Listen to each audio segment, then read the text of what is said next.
stand by the kitchen sink, staring blankly at the running water. The house is quiet, but your thoughts are loud, swirling with the words you exchanged with Dank not too long ago. You don't even remember how the fight started, but it escalated quickly. You feel a sting, your heart edges. You hate parting with him. You hate the silence that follows more than anything. As you take a deep breath, trying to steady yourself, you hear a soft footstep behind you. She stands at the entrance of the kitchen looking at you. Flashback. A view of the countryside road. It's a bright day, the sun shining down on a car during through the sun road. Inside the car, Tyang is in the wheel, one sitting in the passenger seat with a relaxed smile. In the back seat, she is happily kicking her leg, grinning, glancing over at Van. You know your dad's probably going to challenge me to arm wrestling again. Think I will win this time. Chuckling, shaking her head. You always say that, but I think he likes stressing you too much to let you win. You will be eating his tribute for dinner. Smoking, gasping, not a chance. I will make sure to practice before I even step through the door. Well, don't hurt yourself. I hate for to see you lose again. From the back, giggling, Daddy, you are strong, you will win this time. Tyang laughs softly, glancing back at her with a playful wink through the rearview mirror. See, she's got faith in me. This is a year of clean victory.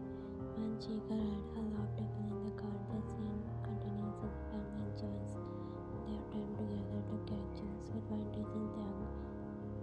Suddenly, Tyang's phone rings, making the light mode. He glances at it and frowns as he sees the name flashing on the screen. Tyang muttering to Van, she never take this. Nodding still, smiling like me, sure. Tyang answers the call, his cheerful expression slowly fading as he listens. His eyes harden, his hand gripping the steering wheel tighter, his breath catches in his throat. What do you mean? An accident? Voice urgent, his tone shifting completely when his smile slowly drops as she watches the changing Tyang's face. Her heart begins to race, sensing something. They what's going on, softly reaching out to touch his arm. Which hospital? Okay, I will be there as soon as I can. In the phone, his voice rushed. He answered call with breathing heavy. Van watches him closely, worried. Her face. She waits for him to explain, running a hand through his hair, his voice shaking slightly. Asian, he got to an accident. He is in the hospital. Van is frightened and shocked, her heart sinking at the news. She reaches out to secure Tyang's arm. Her voice softens slowly despite her tension. He is going to be okay. Voice shaky. I don't know. They didn't tell me the truth. The tension in the car grows as Tyang glances at Van, his mind racing. They are just a few minutes away from her parents' house, but he knows he can't wait. He needs to get to the hospital now. Quite urgently, his eyes meeting hers. Van, you need to drive the rest of the way. I will go straight to the hospital. You are only a few minutes away from your parents' house. While trying to process everything, her voice slowly but calm. Okay, I will drive, don't worry. Tyang quickly pulled out a car over the side of the road, switching seats with Van. He stepped out of the car and turns to look at her, his expression serious and full with worry. But there's also a deep sense of trust in his eyes as he leans closer to her. Thank you, I'm sorry for this, Van. Softly, his voice rounded. It's okay that you need to be there for him because he is alone right now. Smiling gently, reassuring him. Tyang nods and gently pecks her lip. A moment of warmth between them. Tyang, who called you? Hesitating, then asking softly. She watches his face closely. She asks, Susie. Tyang replied. When bite your lips, trying to suppress your emotion, nodding slowly even though you feel a twinge of discomfort. Okay. Tyang glances at her, noticing her subtle change, but doesn't say anything. I will take a taxi from here. Take care of yourself and tell your dad that I will be back soon and please call me when you get to your parents' house. Explain to your mom and dad why I couldn't come and I love you. He leaned in again, pressing a tender kiss to your forehead. You nod, giggling softly, trying to reassure him, though you feel a bit uneasy. Time skid arriving at Van parents' house. Van carefully parks the car, stepping out to wake. Louise is still asleep in the back seat. She gently shakes her shoulder. Sweetheart, wake up, we are here. She rubs her eyes and looks at her grovely, her sleepy gaze searching for Tyang. Where is Dad, Mama? Dad, it's something really important to take care of, but don't worry, I will be here soon.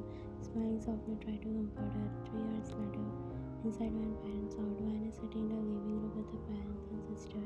She is playing with a cousin nearby, and Van's mind keep wandering to Taeyang. Van, Dad. Van, as Taeyang picked up the phone, concerned. Van, no dad, not yet. Shaking her head slightly. Van, Mom, he must be reached the hospital by now, right? Van, yeah, Mom. I'm sure he is at the hospital. Her voice is calm, but a worry in her apparent in her eye.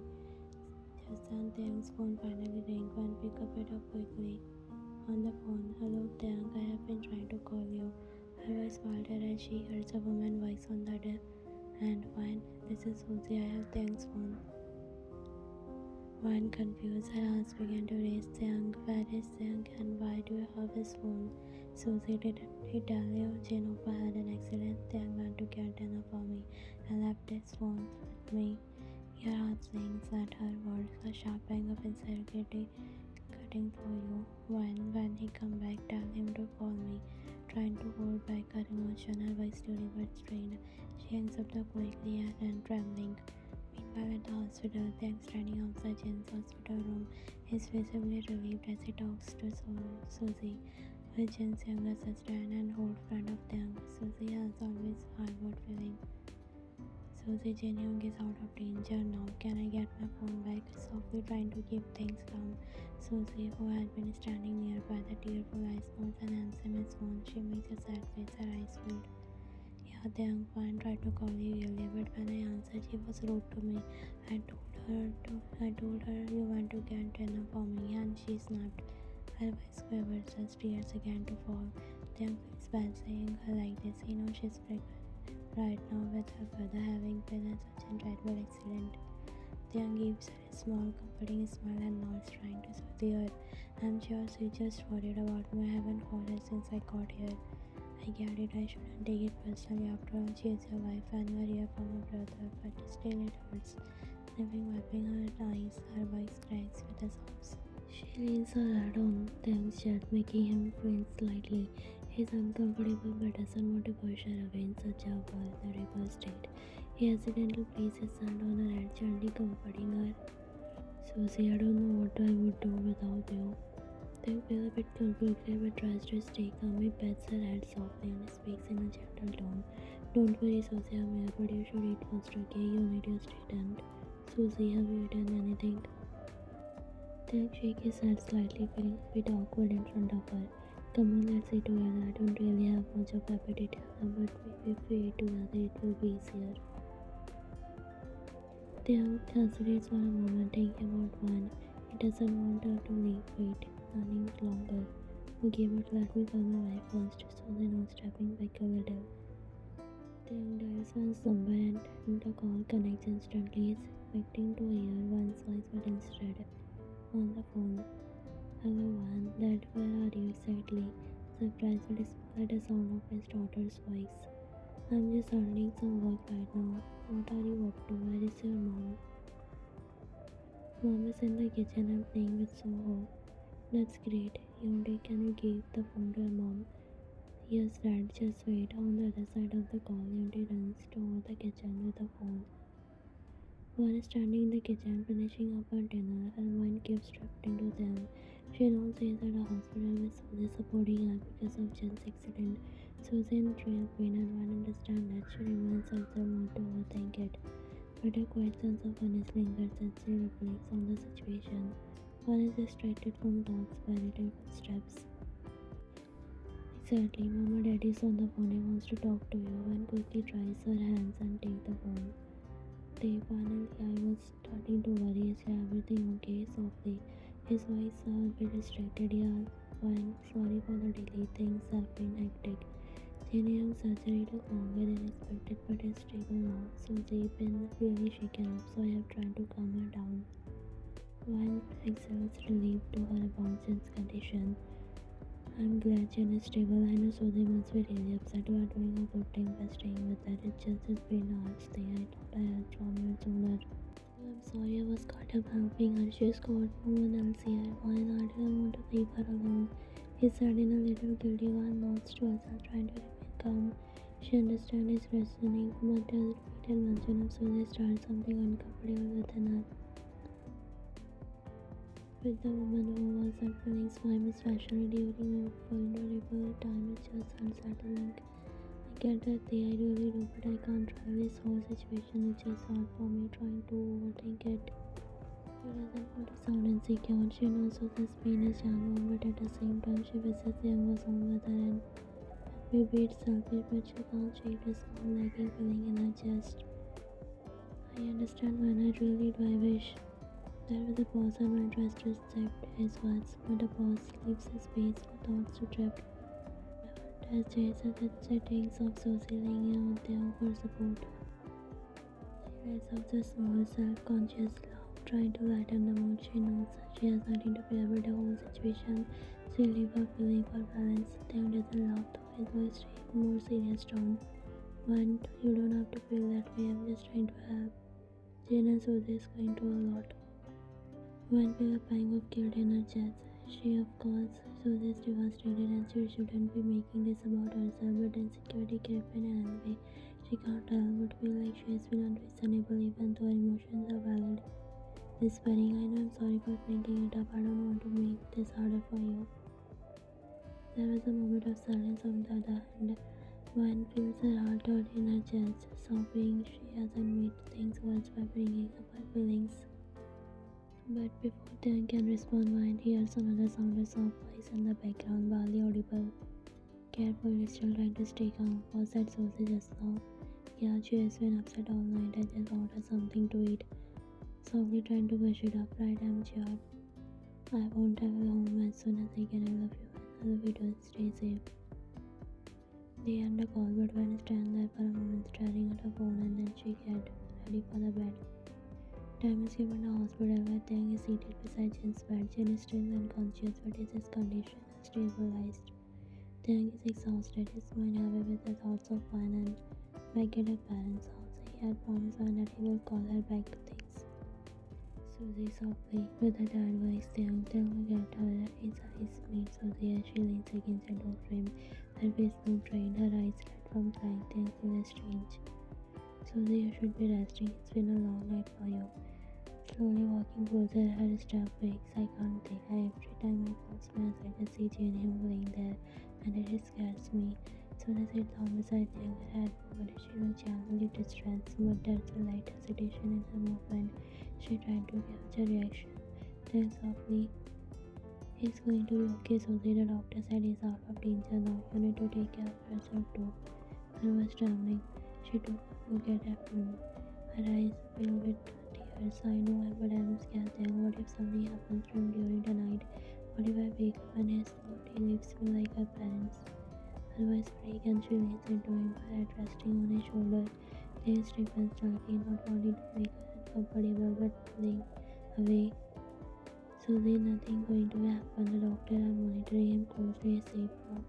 Whispering her soft and almost pleading, I don't want to be alone tonight. Please, can you stay here with me? I mean with us, just for tonight.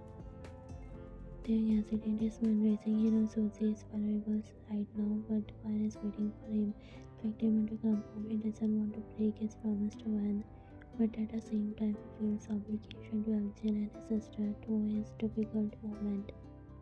Uncertainly, Susie, I need to get home to Wan. She's probably worried sick about me. I can't just please Tiang, I can't do this alone. You are the only one I have right now. I don't know how will I get to that tonight without someone here. She cut him off with her voice desperate, rubbing his face tightly. Susie, leaning closer, her hand gently resting on his arm. Her voice softer now. Just please stay till morning. Alright, I will stay for tonight, but just for tonight. Okay, I need to get back to Wan in the morning. Susie not wiping her tears and giving him a small grateful smile. Then tries to ignore the unease growing inside him, reminding himself he is helping a friend in need. Wan back at her parents' house, the atmosphere is calm, but Wan feels restless. Her early unease hasn't faded, and she checks her phone quickly. Tiang, hey Wan, I wanted to call and check in. I'm still at the hospital. Jane is stable now, but Susie, she is shaken up. Wan heart saying the body going ahead. Harry kept Titan on the phone as she's trying to understand knowing Susie's situation, but the idea of them staying the night with her doesn't sit with her. For the whole night, she's scared when Jin's only her family and she's all alone here with them. I don't want to leave them when she's like this. When get it there, I do, but it doesn't feel right. And when I couldn't someone else stay with them, a nurse maybe. There is no one else, and I promise her I'd stay just one night. Sensing discomfort. After a moment of silence, her voice finally whisper, alright. Then I promise I will be home tomorrow. Okay, I love you. Return just comes home. Some hours later, hospital. In hospital room, Thing standing by the window, standing at dark, quite dark, straight. Susie sitting on the edge of Jen's hospital bed, watching Thing with a look up. Yeah, what's up? I'm really grateful you stayed. I don't think I could have gotten this night without you. Her voice turning pretty weak as she leans against her bed frame. They are not stepping away from the window is trying to maintain some distance, but he doesn't want to come across as cold. Susie vulnerability is palpable and he knows she is struggling, but something about her tone makes him. It's okay, Susie. I told you I'd be here for Jenna. I mean it. We all have to alone tonight. Susie looks at him for a moment, her eyes going with a strange mixture of sadness and something else, something they can't quite place. She takes a deep breath. You always been there for me, then, back even in the school, you have never forgotten that. Then she uncomfortably, but tries to brush the casually comment. Well, we have known each other for a long time, Susie. Susie stands up slowly, walking towards him with a hesitation step. She pauses just a few feet away, looking up at him with a teary eyes, and notice how close she has got. Susie, your voice breaking slightly, but you are always been more than just a friend to me, then. I never told you I felt like then because I know you were with one, but sometimes I wonder what things would have been if, like, Then I swallowed in shock. Her words still saying he hadn't expected this kind of compassion from Susie. Especially not now a step back further trying to maintain boundaries, but Susie take another step. Susie, what that was long time ago. I'm married now and I love one. She's my family. Firmly trying to stay gentle, Susie lower her eyes, her hands hovering in the air before she pulls it back to her chest, tries well up in her eyes and she looks away. I'm sorry I shouldn't have said that. I just seeing Jill like this. It's made me think about everything else I meant to make you uncomfortable. Thing expressions soften as he sees her distress. He said kindly but firmly, then stands up feeling the tension in there. Susie will quickly wipe her tears. Susie quickly, you can understand, but before she can finish her sentence, her eyes rolls back and she collapses. Then gaps and shock, immediately rushing forward to catch her before she hits the ground.